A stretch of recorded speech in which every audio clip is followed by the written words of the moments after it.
Presidential election, the political arena remains overwhelmingly dominated by men, and with just one woman officially in the race so far. This brings to the forefront vital conservations around representation, persistent barriers, and strides women have made in political life. In this episode, we explore the evolution of women in Cameroon's politics, their impacts, and the road ahead towards inclusive leadership and gender parity. The program is Women and Leadership on Canal International. We'll be right back just after the jingle.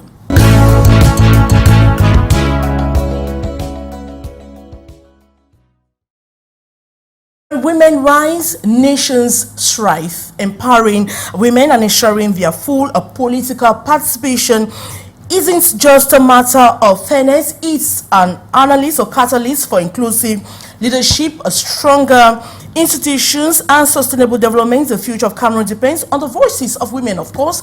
And if you've missed our past editions, you can just go to our YouTube page. You type Canal International, you type Women and Leadership, you type the thematic of that day, and you can watch all our past editions. And let the conversation begin just after the jingle.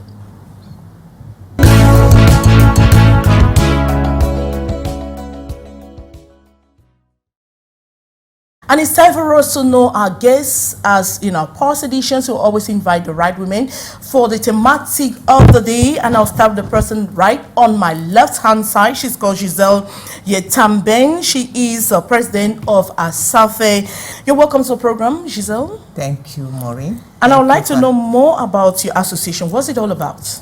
I will greet your viewers first. Thank you for inviting me. My organization, which is more than 30 years, is an organization supporting entrepreneurship development among youth and women through several programs. We have a vocational training, we have a management training institute, we have microfinance organization, and we have set up some concepts which have been bought across the continent and even the world. I have been recognized as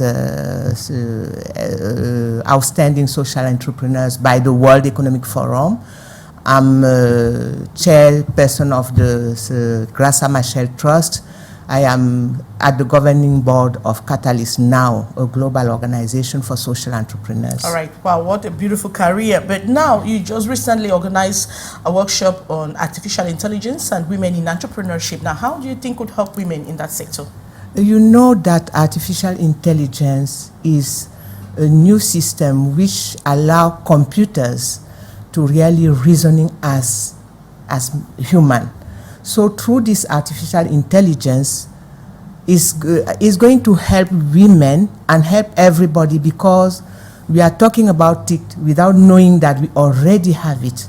At minimum, all of us here, and as you know, in Cameroon, women, almost every Cameroonian have access to have an Android, and through this Android you can interrogate something like Meta AI, which will give you all the information which you have, help you, support you in the kind of work you are doing. So this artificial intelligence, that is just a minor thing that is doing. I really believe that is going to help women leapfrog, and really reach the position of others, because you can self-learn from house. You can ask the information, use it the way you use, and it can plan. It can be your assistant.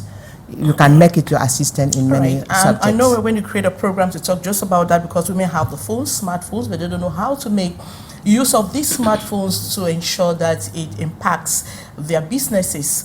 And we equally have Karen Wapi. She is the first deputy city mayor of Limbe. But besides her, you're welcome to the program. Thank you, Mama. How are you doing? I'm good. You traveled all the way from the southwest region for the program today. Indeed, very ready. All right, besides being a city mayor, now, I want to know your career as a mayor. What keeps motivating you? And what are the challenges? Because I know there are a lot of challenges, because you're a mother, you're an entrepreneur, and being a city mayor means you're somehow into politics. I am the the section president for YCPDM Pakuansi, which That's is in Bimbia. YCPDM? Or YCPDM, okay. yeah. And I think in FACO, I'm the only woman who holds that position.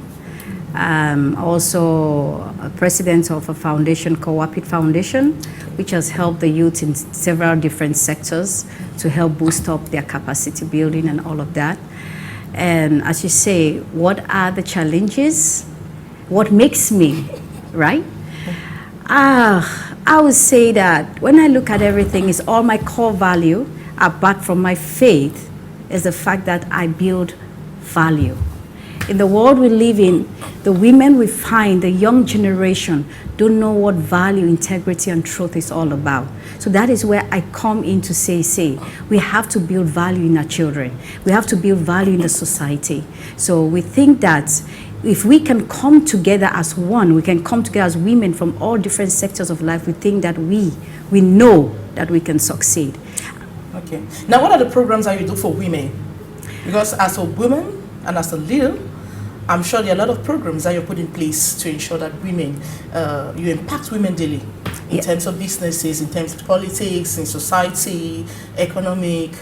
Of course, in terms of society, as I said, I host programs in schools to teach our children, because that is the foundation I want to start with. If we can build from the children, we think we have a better future tomorrow. So we have programs for children to build them in capacity building in schools. We have children who don't know how to read or write in school. So we try to bring them into programs that we can help them in that aspect. We teach them what it means to be valued in their society. I come from a rural background. Bimbia though it's a historical site, is still a rural place. So I help our women who most times have not gone to school, to help them to have capacity building, in the sense that I give them opportunities where they can learn a handwork to sustain themselves, so that they can know that they are valued. As I said, it's all about the value of a woman that makes her know that she can stand out. All right. Thank you so much. We'll talk more about that in the course of the program. We equally have Barrister Aline Naba. How are you doing, Mitch? Bonjour. J'espère que tu vas bien. Je vais bien. J'aime votre sourire. Mais dites-nous un peu, maître, vous êtes avocat. Huissier. Oui, huissier de justice. Mais qu'est-ce que vous faites pour les femmes en tant que huissier de justice? Parce que c'est qu'il y a plein de femmes qui ont des problèmes avec les couples, avec les mariages, avec tout ça. Comment, en tant que huissier de justice, tu aides les femmes dans ces domaines? Ok. Déjà, je suis ici en tant que maître Aline Naba, mais je suis ici sous le cadre de l'association de lutte contre les violences faites aux femmes, association aussi trentenaire que celle de ma sœur en face. Cette association, comme son nom l'indique, lutte contre les violences faites aux femmes. Vraiment, notre combat, il est énorme, vraiment contre toutes sortes de violences, violences physiques, psychologiques, vraiment toutes les violences politiques, parce que là, nous sommes une association de plaidoyer, oui. Donc, depuis 30 ans, nous nous battons et nous essayons de faire bouger les lignes pour que les femmes aient un sort meilleur. Nous, je parlais en tant que pour l'AIVF, le mariage précoce est forcé. Parce que la femme, pour qu'elle ait un sort meilleur, pour qu'elle puisse arriver au leadership, il faut déjà que son droit soit reconnu. Il faut qu'elle puisse même exister. À l'extrême nord, nous avons commencé un combat énorme contre les mariages précoces et forcés, où vous avez des petites filles qu'on prend à l'âge de 9 ans, à l'âge de 10 ans, de 12 ans, et qu'on marie. Et vous voyez une déperdition. Quand on est à l'école primaire, tu vois des jeunes filles, on est peut-être à 50, 100 dans une classe, il y a 60 petites filles. Dès qu'on arrive au lycée, il y en a 10 ou 15. Toutes ont disparu de la circulation. Qu'est-ce que nous voulons pour ces femmes? Et c'est le combat de l'ALVF. Nous avons mené ce combat. Et vraiment, les mariages précoces et forcés ont été reconnus, pas seulement au Cameroun, Nations Unies, mais aussi nous avons même déjà, c'est entré dans le code pénal, où c'est une infraction qui est réprimée. Et ça, c'est l'un des faits d'armes de l'ALVF. Nous nous battons pour l'autonomisation des femmes. Est-ce qu'il y a une amélioration, un changement de ces nous? Puisque vous vous battez tous les jours. Oui. Est-ce que vous sentez une amélioration? Parce qu'on parle toujours des enfants au Grand Nord qui se marient à 10 ans, mais il y en a toujours. Donc, qu'est-ce qui est amélioré entre-temps? Mais il y a qu'est-ce qui a changé? ce qui a déjà changé, c'est que c'est rentré comme infraction dans le code pénal. Avant, ça n'existait pas. On ne connaissait pas les mariages précoces et forcés comme une infraction. Et parmi les infractions vraiment spécifiquement, nous nous battons pour des lois spécifiques. Ça, c'est une loi spécifique pour les femmes. C'est vrai que mariage précoce et forcé, on peut parler des jeunes garçons, mais non, c'est vraiment une infraction spécifique pour les femmes. Ça a évolué. C'est un plus. Aujourd'hui, les jeunes filles de l'extrême nord savent elles ont le droit, elles ont la capacité de se rebeller et elles seront entendues. Parce que ça, au moins, déjà, c'est un fait de gagner. Et puis, entre autres aussi, ça a beaucoup changé. Je vais terminer, chuter par là. Les chefs traditionnels. Parce que vous savez, mariage précoce et forcé dans un domaine, un paysage comme l'extrême nord, c'est déjà l'islam, c'est un patriarcat très fort, mais nous avons réussi en pratiquement 20 ans à combiner avec les chefs traditionnels, avec les lamidos, pour arriver à faire entendre cette histoire et qu'ils comprennent que ce qu'ils font, au lieu de dire que c'est la coutume, c'est une violence. Et ça a été reconnu. Ça, c'est beaucoup de choses ont évolué entre temps. A lot has changed. I will keep working. On continue as a batch. We continue pushing to ensure that we have those satisfactory results. We currently have Tambi Pauline. She is vice principal, she is pastor, she is certified marriage counselor, she is, she's putting on a lot of casket. How are you doing, Pauline? I'm great, thank you. All right, this is the first time I'm having you on the program, Women and Leadership. Tell us more about you briefly. What do you do to impact women daily? What are the specific projects and specific programs you're doing? Okay, I want to say that I'm a pastor with a special assignment to women, to empower women to pursue their God-given abilities. You know, the womb of the woman is not only spiritual, it also has another physical importance. The woman has the ability to multiply whatever is given to her. If you give her sperm, she'll bring babies. If you give her a nation, she'll beautify it. The fact that the woman was the last creation of God doesn't make her the weaker vessel, but she has that ability to do a lot of things. So as a pastor with a special grace to empower women, I organize conferences to teach women to understand that their place is not on the bed, their place is not in the kitchen, their place is not in their home. They have a role to play in the nation. They should aspire to sit at the table and talk, aspire to sit at the table with men, not to look for favor, but now to use their abilities to bring something to the table. So I teach them to know that even if you cannot lead from the table, you can lead even from your home. If you go to the Bible, you see Zipporah. She was a wife of Moses. But now, God wanted to kill Moses because he did not circumcise his son. Zipporah was too smart. So she had to quickly circumcise the son and she saved her husband. So as a woman, if you have your husband who is not doing it right at the leadership position from your home, you can influence action from the bottom. So those are the things that I teach women. All right, I can get the flow already. I feel it already. We equally be having Elima Banzi Elizabeth should join us as the second part. She's going when she'll be here. She'll tell us more about her and the activities or the project she's carrying on daily to impact women. I think let the conversation begin. But before we get into today's topic, I want us to watch this story on the lone woman of the presidential race in Cameroon. She's called Tomaino Ndamjoya. Her profile. Let's watch it right back, just after the jingle.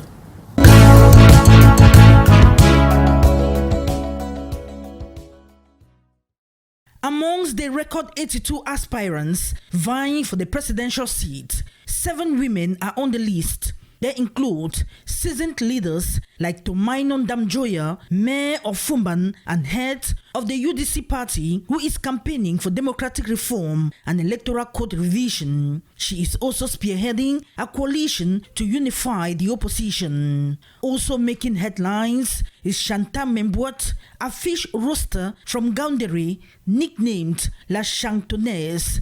A self-declared sankarist, she vows to represent the silent majority and fight for dual nationality. Despite her modest background, she is pursuing a doctoral thesis in law and calls herself the Ibrahim Traoré of Cameroon. Amvene Genevieve, the first woman to file her candidacy, made her submission in a Bolower. Her bold move was praised by a breakthrough in a traditionally male-dominated space. From the diaspora comes Eliane Veronique Ebutu, leader of the PNACC. She proposes a 21-point program focused on citizen participation, regional restructuring, and enhanced national industries.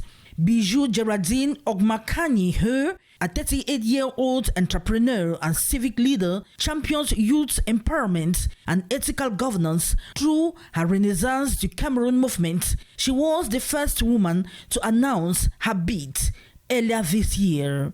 Mbengono Zwame Epuz Nzie Ngono, an independent hopeful, also entered the race, joining a lineup of first-time female contenders.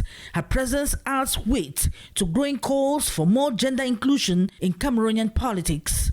And from the South region, Martin Daniel Befolo Esono, head of the MPEC party and founder of a unification coalition, promises a refoundation of Cameroon grounded in competence, equity, and civic renewal. With Elections Cameroon poised to unveil the official list of candidates for the October 12 presidential election in a matter of moments, all eyes are on the historic cohort of female aspirants. These trailblazing women, whose candidacies signal a remarkable shift in the country's political landscape, are widely expected to feature prominently on the final list. Their inclusion could mark a defining moment for gender representation and democratic renewal in Cameroon. Let's wait and see. With preparations intensifying ahead of the landmark presidential election on October 12, 2025 in Cameroon, one woman is making history. Tomaino Hermine Damjoya, lawyer, farmer, and seasoned politician, is the only female candidate among 13 contenders aiming to succeed President Paul Biya. Born in Yaoundé in 1969, Tomaino's journey began with a law degree and a master's in public law. She entered politics in the early 90s, rising through the ranks of the Cameroon Democratic Union, the party founded by her late husband, Adamun Damjoya. She served in parliament for over a decade, from 2007 to 2020 as member of parliament for the known constituency, before stepping down to become mayor of Fumban, then regional councillor. In February this year, she officially declared her candidacy for Cameroon's presidential election. Her submission was approved, making her the only woman among the 13 candidates for the October 12 vote.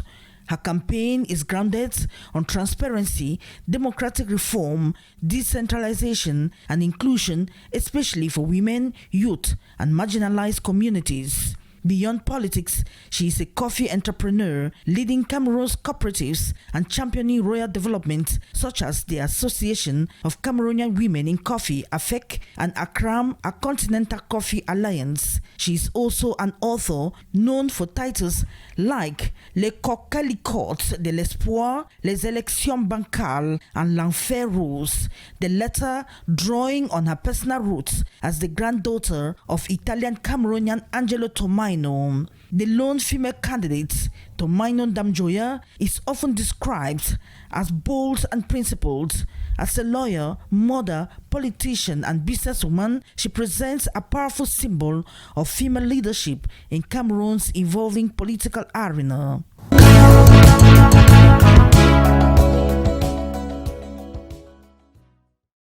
If we go down history, we'll find names since 2004 presidential elections in Cameroon to 2011 to 2018 and now 2025. We'll get the names of some women that are featured in the different elections. We have Edika Wala, we have Estandang, we have Genevieve.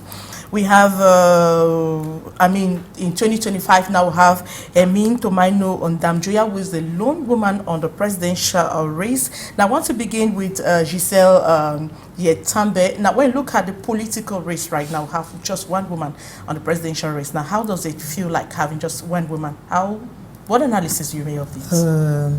I'm a little bit disappointed because I have already our sister here who is, there are many women in the political arena, but I'm disappointed that there are few. I don't know why Edith Kawala is not there, why other women have not joined, but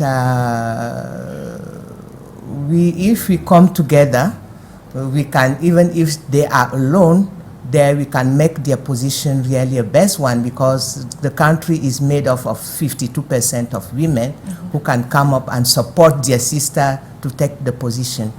I will just say that. And you were expecting to have more women, but just to say that we had 7 women in 2025, but just out of the 7, just 1 was retained. Yes, I was expecting to have more women, because all the work that organizations have done to support women, have done to mentor women, would have loved to see more today, but unfortunately we are not seeing enough. It seems as we are going backwards. All right, Karen, we have at least, we had 7 candidates, women, and just 1 was retained. Now, were you expecting to have more women even drop, like having even 50 women drop, because of the so much sensitization has been going on? I mean, the education of women, Karen? In a position and I know you've been working with women in the Southwest. Yeah, in a position of leadership, in the sense that you want to stand to govern a nation, not just a city, not just a town. It has to make you reflect on your abilities as a woman, in the sense that you know you have to do twice the work. First of all, you know you have to fight twice the battle. And if you come, most women are limited because of the finances. I can say that. That is, most women have loved to come, but I know they were supposed to give a deposit of about 30 million. And most women don't have 30 million up front to give up like that. So that is why I believe so many women didn't come into the race. All right. Now, Mesh, is it the same analysis with you? Oui, nous avons un But seul. we'll look at we take a picture. Oui, Quand nous regardons l'environnement politique au Cameroun, il reflète l'environnement socio-économique. C'est un ensemble. C'est la place de la femme. Nous avons des statistiques simples. On va vous dire 56% de la population camerounaise vivent avec moins de 800 francs par jour. Mais ça, c'est l'ensemble. Quand on tombe dans les femmes, nous sommes à près de 80% de femmes qui n'arrivent pas à avoir 1000 francs par jour pour vivre. Comment voulez-vous que quand 80% des femmes, nous sommes elle a dit 52% à peu près de la population camerounaise, quand nous n'arrivons pas à avoir 1000 francs pour vivre, comment pouvons-nous aller challenger en politique? En politique, c'est le gros moyen. Tout part du système patriarcal et capitaliste. La femme n'a pas droit à avoir... Donc au Cameroun, nous sommes dans un système où on ne conçoit pas que la femme peut avoir de l'argent. Je vais vous prendre l'exemple simple. Même à Isaac, où c'est pour balayer. Nous balayons dans les maisons, c'est notre travail. Mais à Isaac, vous allez voir qu'il n'y a que des hommes qui balayent. Without publicity. Non, oui, on enlève la publicité. Publicity. Prenons donc cette entreprise où on balaye. Vous allez voir qu'il n'y a que des hommes qui balayent parce qu'on paye un salaire à la fin du mois. Comment voulez-vous que les femmes challengent? Pour que les femmes challengent, il faut qu'elles puissent avoir les moyens économiques. Et pour entrer dans l'économie, il faut que les violences, parce que ça sont des violences. Les femmes n'ont pas d'argent, parce que c'est des violences qu'on leur fait. Violence économique, violence même pour ne pas aller à l'école. Il faut aller à l'école, il faut pouvoir faire des bonnes études, il faut pouvoir chercher de l'argent. C'est ça. Tant que nous n'avons pas ça, le visage politique va refléter exactement le visage socio-économique du Cameroun. All right. La place de la Is femme. it the same analysis, Pauline, when we look at the political image in Cameroon today? Very few women, 1 woman. We had 7 women. I mean, we brave the courage to drop it. At the end of the day, just 1 woman. Does it give a picture of the evolution of politics in terms of women in Cameroon? Okay, what I would like to say is that for any nation to thrive, women must not only be present, but they must be influential. So when women are absent, a major portion of wisdom, compassion, is missing, creativity, because these women have this special ability to influence action. So for me, if you ask me, you know, there are 7 mountains of influence, and politics and leadership is just one of the mountains. And you don't get into a mountain because other people are getting into that mountain. You get into that mountain because God has given you that grace to be there. You get into that mountain because you have discovered that it is your purpose. But unfortunately, many people are saying women should get into the mountain of leadership. For you to be able to succeed as a politician, a female politician, there must be that grace for that assignment. So I must say that the first thing is that some women don't even know why they came into this earth. They don't even know what God is calling them to do. They have not identified. So for me, sometimes the money can be available to pay the 30 million. You don't even know what to do with the money. You go and start a cosmetic business. You go and start, something that is not even related to what God has called you to do. So first thing, identify your purpose and pursue it. Means women are not ready. Giselle, from her analysis, women are not ready, so women should not even venture. Means all the talks, all the education of women to, brave it out and dare to in politics has gone down the drain. I think it's a societal problem. It belongs to all the societies because women are in a society where they have prioritized domestic and caregiver position for her. You know that all these positions are taken by women, where jobs opportunities are not equal for women and men. I think it's the whole society who should really look forward to work with all, to benefit from all the talent that exists in the society. As our sister said, we all have different talent, different perspectives, and those different perspectives are needed to make a great nation. I think is not only women who should be thinking of that, is women and men if we want a great nation. Be on the table. Birth, it doesn't mean that, look at women. Are we blaming women or who are we blaming? She's talking about society. But don't you think women themselves should be blamed? Because you educate women daily.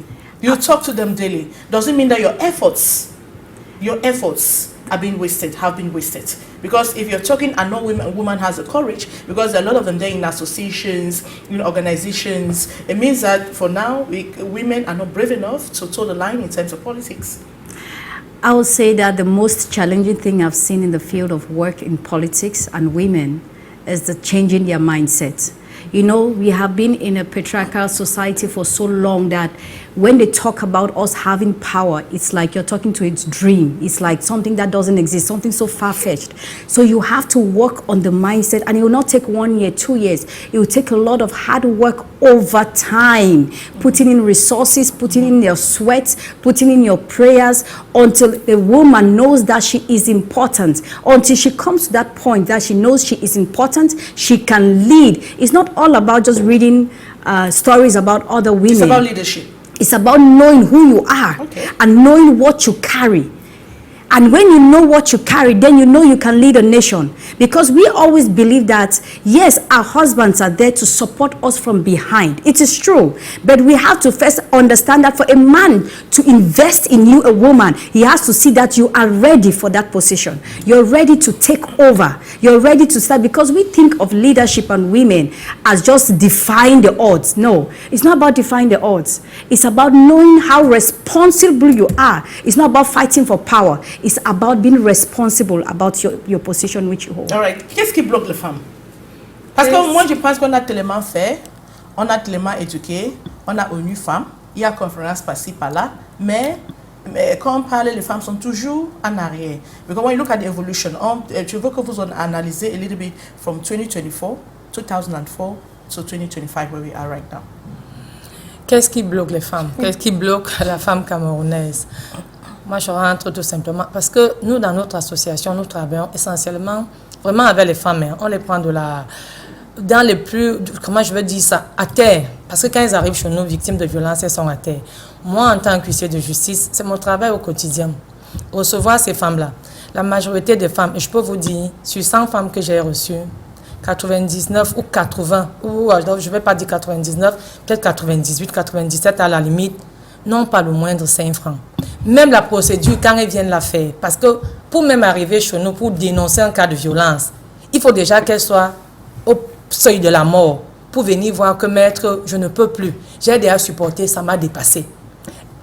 Elles sont à 97% démunies. Et quand on parle de féminicide, elles meurent parce qu'elles ne savent pas où aller. Une femme va venir, elle va me dire, maître, vous me demandez de partir, je vais aller où? Est-ce que vous allez où vous pouvez me garder? Est-ce que vous avez un endroit où vous pouvez me garder? Non. Est-ce que vous pensez honnêtement qu'une femme, ces femmes-là, peuvent même écouter ce qu'on appelle la politique et l'empowerment et tout? Elles sont au point zéro. Elles sont victimes, déjà que psychologiquement, elles sont à terre. Vous ne pouvez pas. Et la première chose, vraiment, le travail est encore énorme. le travail est tellement énorme qu'il faut rentrer dans nos familles, il faut rentrer dans le système éducatif, il faut rentrer dans le système universitaire pour éduquer la femme, pour éduquer la société, pas seulement la femme, la société, parce que c'est une éducation de longue haleine. Les femmes camerounaises rendues au jour d'aujourd'hui sont les plus pauvres, elles sont les moins scolarisées. Comment voulez-vous qu'elles aillent dans un monde où il faut de l'argent, il faut de l'estime de soi, il faut être scolarisé, un monde où il faut aller dans le leadership? Combien de femmes camerounaises peuvent le faire? Donc, moi je redis encore, comme je vous ai dit en l'entame, le visage politique du Cameroun reflète ce que la société camerounaise est. Vraiment, nous travaillons avec les femmes. Et laissez-moi vous dire que c'est difficile. Le système patriarcal, nous les mamans, c'est nous qui éduquons. Nous éduquons les femmes. Mais quand vous éduquez une jeune fille, vous la disiez que, ok, votre rôle c'est ici. Voilà. From the beginning, from birth, vous avez tout compris.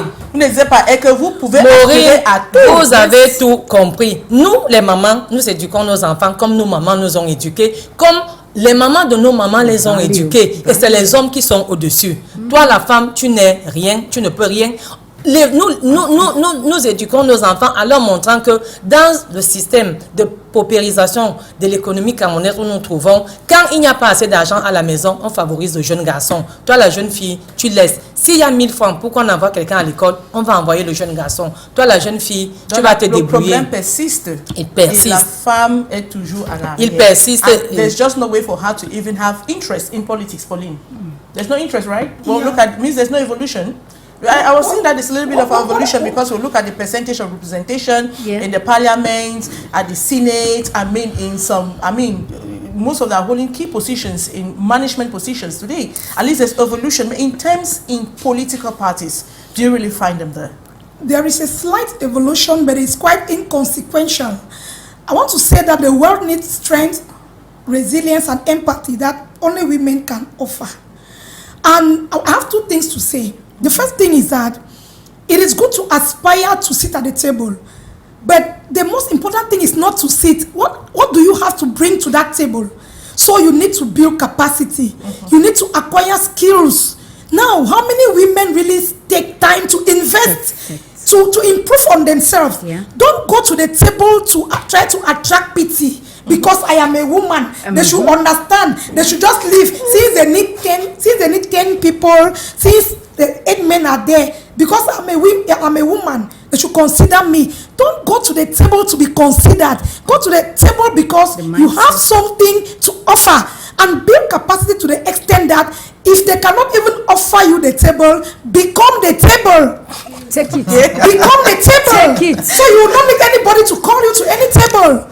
And the second thing I want to say as a marriage counselor is that some women cannot even aspire because their husbands will not allow them. Yes. I talk with women. You know, some men feel so insecure. But I want to tell you that submission in marriage remains between husband and wife. After she has submitted to you, she also has something that God has put inside her to offer to the world. So after she has served your food, taking care of your children, allow that woman to go out there and offer to the world what God has called her to offer.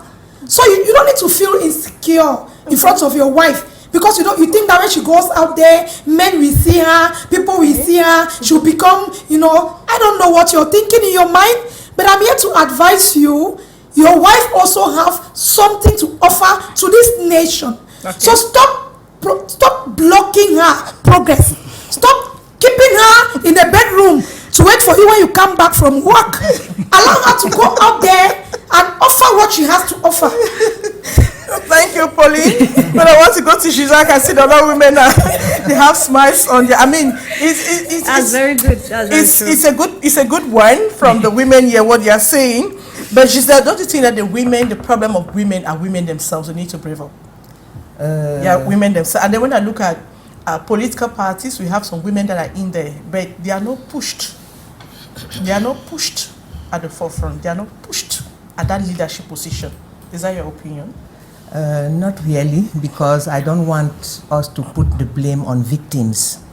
Okay. Is this system good for men as well? because I think we have to go beyond what we are seeing Yeah. and really question the whole system. Because it's not the majority of men who are where it should be. No, that's When why we are talking about women. Even in the most challenging situation, women still strive. They still struggle to come out of it. but this So should that's why I don't want to talk about men, how they are doing. Me We too. have 83 men, we had even more. But now I'm talking about women who don't even want to surmount the courage to be at that level. Yes, me too. Just at the leadership in the different management of companies is the same thing. Yes, I said women should have the opportunity to go beyond and really question the whole system, because it's not benefiting either men or women. It's not where it should be. All right. So now coming to the woman herself, as the pastor rightly said, they should take it. It's not given. You should Take it. You should take it. You should be the the table. table, as you said. I like it. And being the table, that's why I said we should still question the system. All right. Yes. Thank you. Karen, you belong to a political party, Yes, the I do. CPDM party. Yes, I now, do. at the level of your party, how do you push women at that leadership position? I know you're already a leader. You're occupying a very big position. Besides you, do you think how do you groom the younger ones behind you, so that when you're not there tomorrow, at least they can also continue what you're doing? My presence among women in the society, in the office, in the village setting and all of that, I tell them my story. I'm not yet 40 years old. And if I can be a city mayor, if I can be a section president, is because I know that the party, the nation trusts my abilities to be where I am. And you worked hard to be where you are. didn't just get up. I went through a lot of training. I positioned myself by those around me who helped me to see the vision that was in front of me. Because I had help, especially from my father, my late father, Mr. Tanga Samuel, God bless his soul. And because of that, when I meet these young people, sometimes I'll take them to my office, sit them on my chair, wear them my sash and say, you can be this. You can be above me. Give them that courage. Make them understand that they can be valued. They can be above somebody else. I don't want to limit another child or girl child because I think that I want to shine. That is one problem we women face, because another woman is envious of this. No, it's not about your time has passed, my time has come. Women have to be not only responsible, but also they have to look at in their inner self. Why am I standing in this place? Why am I in this office? Am I here just to function like everybody?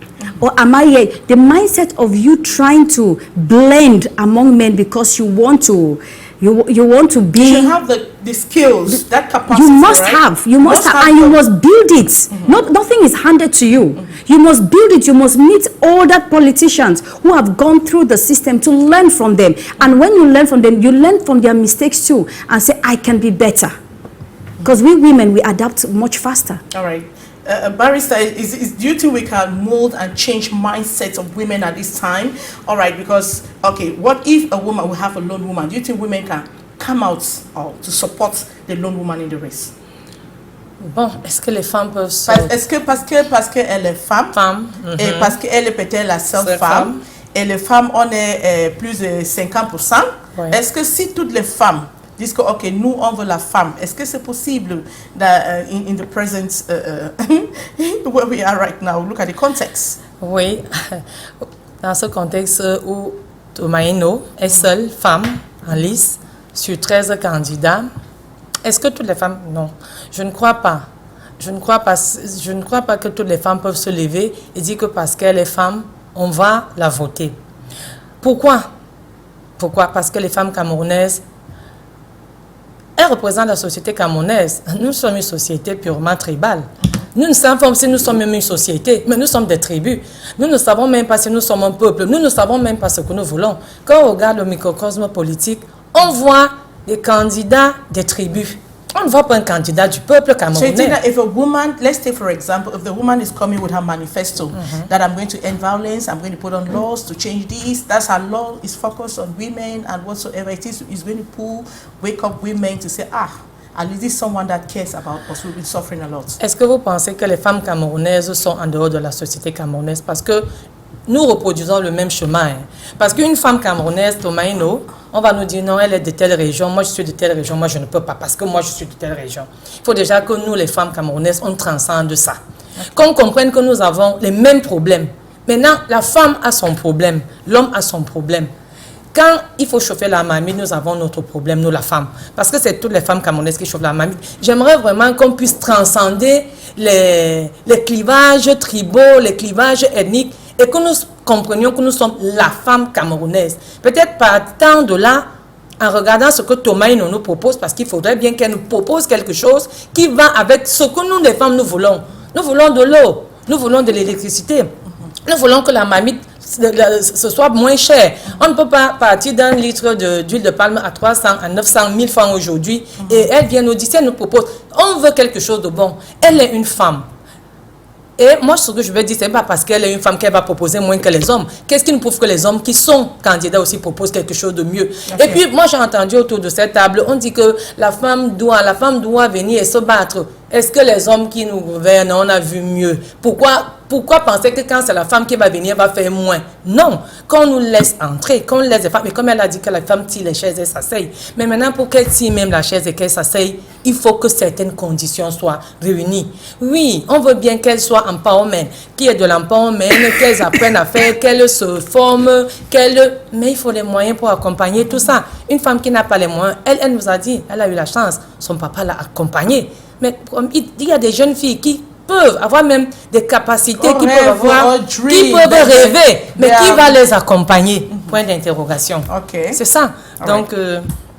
All right, thank you so much, Barrister Huissier de Justice. She's a Huissier de Justice. Yes. I want us to watch this other report because we try to sample the opinion of women in the streets for Douala and elsewhere to know their take, what it takes for women to get into politics, why women are still shy, why are they not brave enough to be involved and to mobilize as well.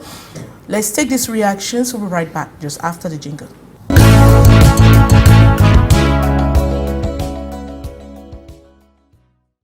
As a woman, I'm actually interested in politics. It's a normal thing. It's a right.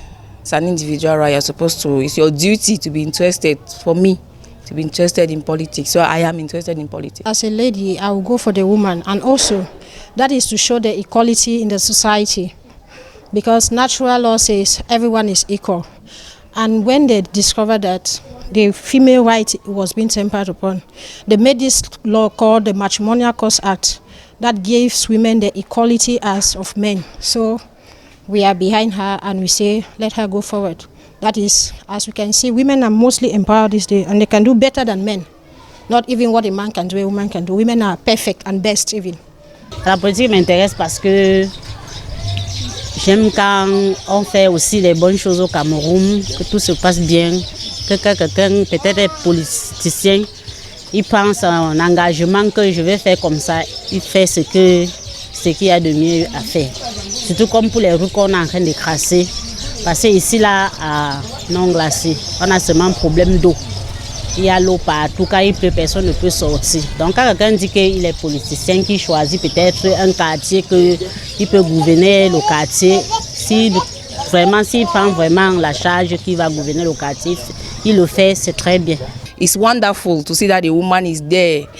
So many women will be touched by that and say that, okay, let us follow our fellow sister. At least we are waiting for a change. You know, with women, many things can. A woman, what a man can do, a woman can do it better. So we believe that our sister is there. We will support her, we will rally behind her, and we are very happy that it is happening like that. Though other women will say that, you know, some people will say that women are not, they don't have solidarity, they are always jealous, but I personally, I am very happy. Ce n'est pas toutes les femmes qui peuvent se placer pour mettre la candidature, parce qu'on sait que la politique c'est le truc des hommes, c'est les hommes qui font dans la politique. Donc je donne le courage à cette femme parce qu'elle a vraiment le courage. Parce que moi, pour moi, moi en tant que femme, je ne peux pas aller me mettre pour dire que je vais faire, mais la politique m'intéresse.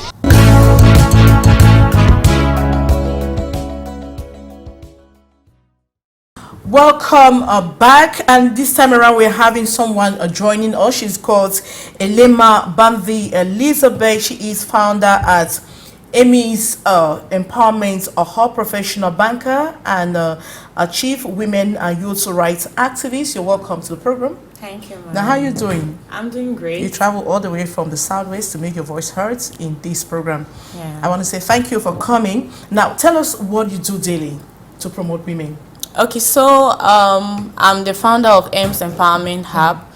At M's Empowerment Hub, we help young women and youth with vocational training skills and also capacity building, where we teach women to do basic skills in baking, in cooking, and also we also have other aspects where we talk about financial literacy, because it's not just about doing a business, but it's all about knowing how to save, knowing how to gather something that you can also help yourself in investing. That's what women need. They need that financial empowerment. Yeah. All what we are saying is about financial empowerment. And when women don't have that financial empowerment, it's difficult for them to move from one level to another. Yes. So recently I organized a holiday training in Tico at the Tico Council Hall, where we had almost 50 young women and girls and some boys, where we trained them on different topics on like teenage pregnancy, mental health, healthy lifestyle, and baking, and Afrocentric beaded slippers and all that. And within this training program, I noticed that it's not just about our mothers, because sometimes when we talk about leadership roles, we start thinking about politics. But now most of our moms are part of Njangi groups, cultural groups, and we also have presidents and all that. Why not advance that skill to maybe a political level? So I think but that is what the problem is. You have the skills, but I mean you don't have the courage, but you have the courage. Now why do you have an interest in politics? So because I have been educated, and I also have a different perspective when it comes to politics. I think that is why I visualize leadership in another way. Now, most of our parents did not have the opportunity to go to school back then, but they lack that knowledge of the vital information that we need to understand first what is leadership. How can you become a leader? And going as far as, okay, I know what politics is. I can understand the different dynamics to become a leader in Cameroon. Now, when you understand that you're already rich when it comes to knowledge and information, you know who you can meet, you know who you can talk to, like a mentor, to also guide you in the different ways that you can actually. And the woman will ask you out there, what am I benefiting? Exactly. What is it giving? Is it putting food on my table? Exactly. Does it feed my kids? You want me to get into somewhere where I'm not going to have food to give my children or whatsoever? And then I'm asking you again, what does it benefit? So as an individual, I would say when you have the credibility and you can stand for the kind of how like leadership roles that you give out, I think then you can always boast up, because a lot of people are looking up to you as a young girl. Most times people say, what does she want to show? And you don't go to school. But that's distraction on your part, right? Exactly. It's distraction, right? Exactly. But in a way, it's strategically another way of advancing what I want. For example, like the projects I carry out to empower young women and girls.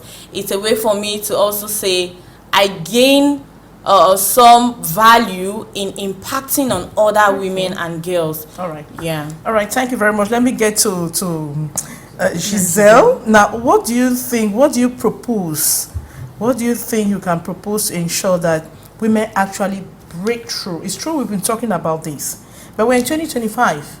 I would think that it's a continuous process. It's not something you're starting and you're stopping. What can be done to encourage more women to run for, important positions, be in companies, be in politics, to be at the top?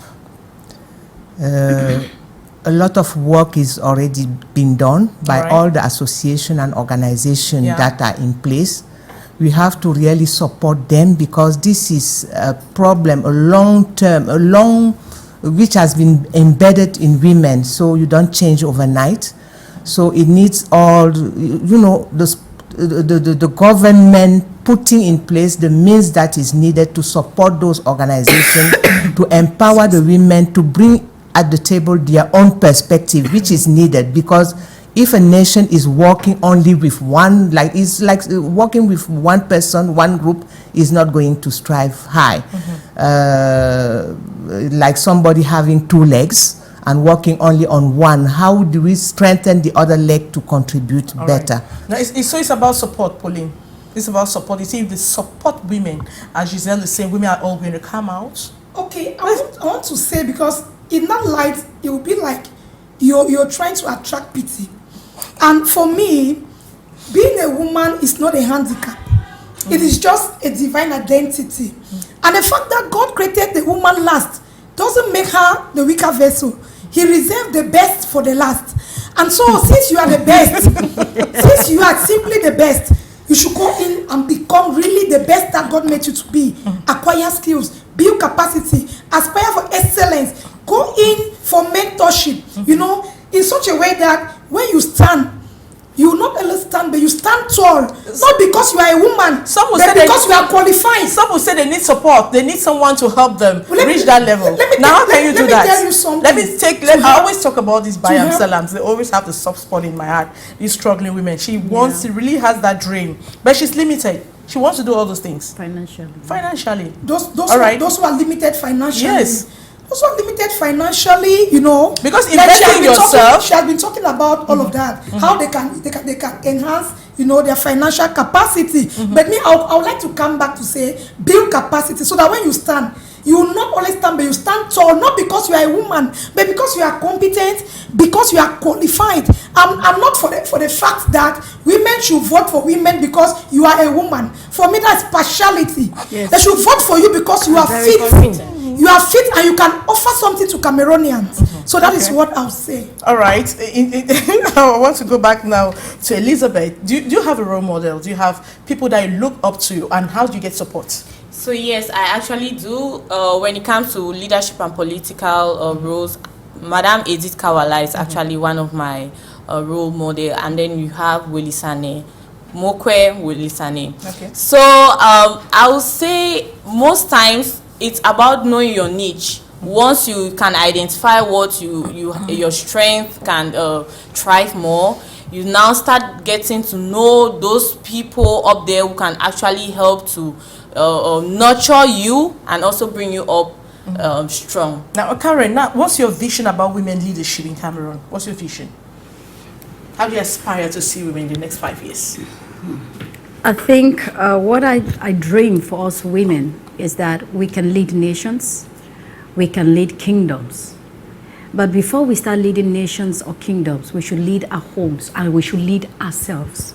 Okay. If we cannot do that, then we can't lead anything. As she said, as the pastor said, it's not about a woman supporting a woman or voting for a woman. If you are not accountable, if you are not responsible, it shows from your work that you've done in your constituency. If I cannot see that you have done good in your constituency, I will not stand to vote for you. Okay. It's about what you have put in as your legacy. You cannot, if you cannot rule a city or a town, you cannot rule a nation. Okay. So women, I foresee even us in small groups. It's in small groups. The family. From the family, you have your association. There are women who don't know how to handle money. There are women who don't know how to handle children. There are women who don't know how to handle their husbands. They think it's always power tussle. No, it is not. You can be submissive, but at the same time, you're very powerful. We can see it in the story Bible, like Deborah. She was a prophetess, but she was also a leader of a whole nation. That cannot be disputed. She did not come because she was fighting people and she wanted people. The men are the ones who supported her. Her husband gave her up for that leadership position. So women, please, in the next 10, 5 years, 20 years to come, our generation that is coming up, if we don't change our mindset, we'll still remain where we are. We will still remain taking the crumbs from the table and not being able to build a table for ourselves. Now, Giselle, how can women lead themselves? How can you start by leading yourself? Because sometimes women will say, I don't even know, she does not even identify her values. She does not know who she is. She tends to admire others and does not admire herself. That's why I'm asking, how do you lead yourself as a woman? You lead yourself by starting knowing the story of others and having an image of what you would like to become. When you come into the history of Cameroon, we remember the paramount chief of the Ewundos and Benin, Marie-Thérèse Tangana, who was a researcher and a paramount chief.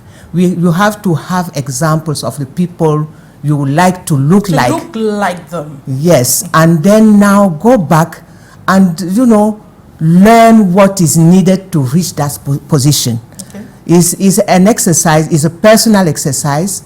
Where do you want to go and what do you need to reach that place? And that's where even the artificial intelligence will really support you in that area. Because you just need to go and ask the questions and they give you the answers, right? Yeah, and then ask and then the right questions. Does that make women become lazy because they don't think anymore?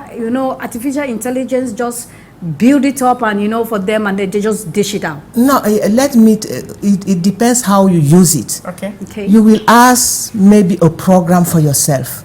I would like to become this. How do I go about it? Or what do I need to learn? Where do I need to go? Okay. All those things can be given to you. It's a very, very good support. It's not just, just using it. You're staying lazy and you're just trying you give you the guides and then you move on from there. That's what you're talking about. Right. Yes. Now, Pauline, how do you lead yourself? How do you lead yourself? How do I lead myself? First of all, the fruits of the spirit, okay? The woman's beauty should not only be external adornment, because these days women focus on wigs, hair, lashes, butts enlargement, all of that. But that is not the value of the woman. Start by working on yourself, on your character. Be a virtuous, the Proverbs 31 woman, a woman that people can even look at and decide to vote for, because they see that you, first of all, your character is good. Yes. You're leading your home well. Your children are not wayward. If you cannot lead yourself and lead your home and take care of your husband, people will not be able to vote for you on the streets. So I want to say that work on your character, be your capacity, be a model that you will not be able to tell people who you are. People will be able to point at you and say, this woman, look at her values. I think she can be good. I have sat on tables where I did not apply for because people saw my integrity, my potential. So that one is more important for me than anything. I build my capacity. I work on my character, work on my values, especially as a marriage counselor. You see, before you go and start talking to people about working on their marriages, they should be able to see that my own marriage is working. It's working. So I can counsel people freely because I know I have a model marriage.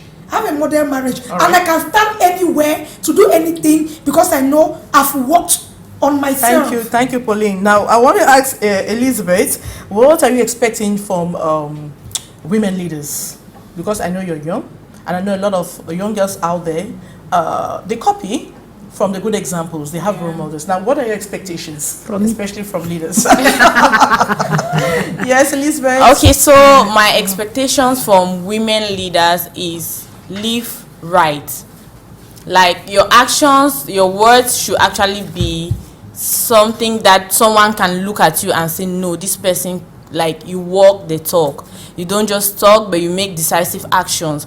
And I want to say my expectations, sometimes there is a lot of pressure from within you yourself. You're giving yourself that pressure, like I need to do this, I need to be like this person. And then there's also external pressure. But once you have a plan, focus on that plan. If you have to be in this place at this time, you are there. Like you are not just preaching and not putting into practice. All right, Karen, before we start telling women our last messages, I want you to tell us your your vision this 2025 as a political leader? I know you're in Limbe. We have elections this year. Now, how do you intend to mobilize women? I always take myself an example to tell women that we have to come out because our voices are very important. Mm-hmm. We have to come out because this nation needs us. We might think that we are not important. We might think that we have been relegated to the back seat. Mm-hmm. But if you know how many men, when women stand to talk, they practically and they actually listen to what we say, you'll be shocked. So really, what I do I always try to bring them up to speed. I always try to help them with those who are not able financially. I help them to transport them. Those are things that we can put in place to help, and also to educate them about the voting system. Some of them don't know about that. Okay. All right, now I would like Elizabeth to look at the camera out there, saying 30 seconds. What do you want women to hear, and young girls like you to get? It's a message you're sending out. Okay, right now, I want to say women need, first of all, education. We need capacity building programs that can also help to strengthen our inner talent or our inner potentials. And also, I have two things. It's going for both genders. For women who are also occupying top positions, please, this is the time. Look around you, look behind, whatever corner you want to look at. Identify one young girl that you can just say, hold my sleeves or my gown, so that that person can actually know what it takes to be where you are. Because most times our men or patriarchal, chauvinistic nature of our men, they tend to try to manipulate young women and girls who are also struggling to obtain or occupy top positions when it comes to leadership. And as such, women most times are tokenized because we are poor. We don't have the capacity, we don't have the resources to help us actually occupy these positions. We are either selling our bodies in order to be at a top point. And it is time, women, you can start now. Learning is a continuous process. You can, whether you're 40 or above, you can start aspiring to lead a particular local community, or why not national. And in that case, once you're empowered, you're able to stand for yourself and not being thank you so much, Elizabeth. I want Karen to look at her own camera. She has 30 seconds to go, while Elizabeth is going to leave the space for Barrister to come back and give her own message very quietly. I'd like you to look at your camera. There's no question. It's a message you're sending out to women. You're giving out your hearts. You're saying something that comes directly from your heart. You're telling women what you want them to say, how you want them to change your mindset after this program. To my fellow women and girls out there, I would say that this is a time when so many things have changed. I belong to a political party, true, and I would say that because of that, I have been given opportunities. I have helped myself. I have built capacity, and I believe you can. There's no woman that is stupid. There's no woman that is dull out there. Every woman has the capacity to build. Build your capacity and know that when you follow the purpose which you were created for, every woman has a purpose. And when you find that purpose, there you will always be a leader in your purpose which you're created. It must not be in politics, but it can be in socials, it can be in spiritual. Anywhere you know you find yourself according to the purpose in the will of God, you know that you can do it. As a leader, and as you can see me, I am an example that I try to make people know that you can emulate me, because I know I work in integrity, I build capacity. I'm looking at other people, other old politicians. I'll tell you, and it might be a shock to so many people, that the greatest politician I learn and I read his story to learn more about my work is the president of this nation, Paul Biya, because he is an astute and very shrewd politician, which we can learn a lot from. Forget the other things. Learn from him as a politician. Learn from him, and then you can see where you can go to. Thank you so much, Giselle. You're looking at the camera the other way. This one directly in front of you. You're sending out a message to women out there and even young girls. I believe in the power of numbers. And I would like to challenge all the women who are at the higher position to make sure that they bring a lot of women there, because many have been to those positions but remain the token, and they themselves have not really made the effort to bring the others at the position. I believe in networking. I believe in clubs. That's why the men can, you know, when you ask them who you recommend, they recommend some people who are part of their clubs. You are there, value are important, but bring some other people. Don't try to be alone. That's very, very important. And for the younger one and others, please make sure you build your own capacity. Yes. Okay. Make sure you are there for your values, not for what they see on you. All right. Thank you so much. I'm ending with Pauline. You're looking at your camera in front of you. Yes, like I said before, in every society, we have these 7 mountains of influence. And these are the spheres that shape every nation. Identify where you belong. Build capacity on it. And aspire for the top. Don't be contented with mediocrity. Don't become a politician because your sister is doing well in politics. Become a politician because God has called you to that domain and you have that grace to succeed in it. And I would like to say, if you are already at the top, you are a wife, you are a mother, you are a politician, strike a balance between all of this so that you will not neglect any of these domains. All right. Thank you so much. I'm ending with Maître Aline. You're looking at your camera in front of you. 30 seconds. Nous sommes à la veille de l'élection présidentielle. Moi, j'ai un message simple à passer à toutes les femmes. La LBF et d'autres associations de la société civile, Mouvement Stand Up Cameroun, ont engagé un projet pour avoir un agenda des femmes. Qu'est-ce que nous, la femme camerounaise, nous voulons? Qu'attendons-nous des politiques? Et nous appelons toutes les femmes camerounaises à se joindre à ce mouvement pour dire ce que nous voulons.